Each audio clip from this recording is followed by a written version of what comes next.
When I think of Broadway in the 21st century, I think of a show that captured the anxieties, loneliness, and fragile hopes of a digital generation. Dear Evan Hansen, which premiered in 2016, was not a story of kings or revolutions, but of an awkward teenager searching for connection. It fused contemporary pop music with intimate storytelling, creating a deeply emotional portrait of adolescence, mental health, and belonging. It won awards, moved audiences to tears, and sparked debates about representation and responsibility. This is the story of how Dear Evan Hansen became one of the defining musicals of the last decade. The origins of the show lie with songwriters Benj Pasek and Justin Paul, who were inspired by a real event from their high school days. After a classmate died, they noticed how some students exaggerated their closeness to the deceased, creating false narratives to gain sympathy. This sparked the idea of a story about a boy who tells a lie that grows beyond his control. With playwright Stephen Levinson, they developed a script that explored grief, social media, and the desperate human need to be seen. At the center of the story is Evan Hansen, a socially anxious high school student who feels invisible. His therapist suggests he write letters to himself, beginning with Dear Evan Hansen. When one of these letters is found on a troubled classmate, Connor Murphy, after his suicide, Connor's family mistakenly believes the letter was Connor's suicide note to Evan. Unable to correct them, Evan invents a friendship with Connor, suddenly finding himself embraced by Connor's grieving parents and admired by his classmates. The lie grows, amplified by social media, until it spirals out of control. The emotional core of the show lies in its songs. Waving Through a Window captures Evan's isolation, a modern anthem for those who feel unseen. You Will Be Found builds from a quiet confession into a soaring ballad, offering hope to anyone who has ever felt lost. Pasek and Paul's score blends pop sensibilities with Broadway drama, creating songs that resonate both inside the theatre and far beyond it. Fans listened on repeat, finding comfort and recognition in the lyrics. When Dear Evan Hansen opened at Washington, D.C.'s Arena Stage in 2015, it received critical praise. Its Broadway debut at the Music Box Theatre in December 2016 confirmed its status as a hit.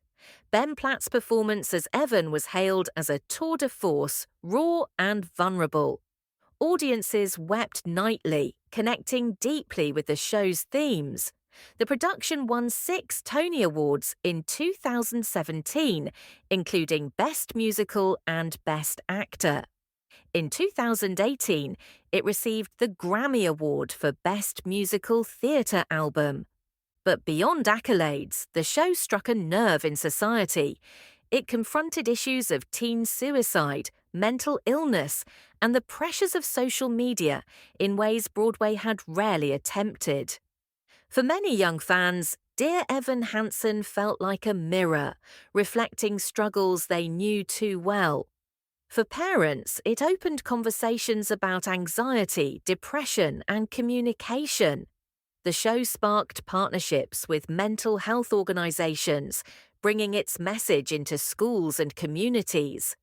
At the same time, it provoked criticism. Some argued that Evan's lies were portrayed too sympathetically, while others debated whether the musical glamorized or trivialized mental illness. Scholars and critics questioned its ethics, asking if audiences were meant to forgive Evan too easily. These debates highlighted the complexity of the work. Dear Evan Hansen was not a simple story of redemption, but a messy portrait of flawed humanity. The show's cultural reach expanded through technology. Social media campaigns embraced the hashtag #YouWillBeFound, turning a show lyric into a digital anthem of hope. Fans recorded covers, shared stories of survival, and created online communities around the musical. The Broadway cast album became a streaming success, proving that the show's impact extended far beyond theatre walls. Touring productions brought Dear Evan Hansen to audiences across North America and London's West End. Each new Evan carried the same challenge, capturing vulnerability without losing authenticity. The West End production won the Olivier Award for Best Musical in 2020, affirming its international resonance.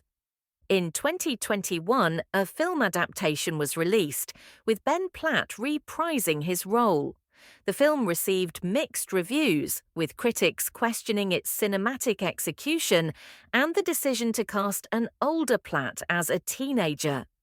Yet, even with its flaws, the adaptation introduced the story to new audiences, reminding the world of the themes at its core: loneliness, lies, and the search for connection.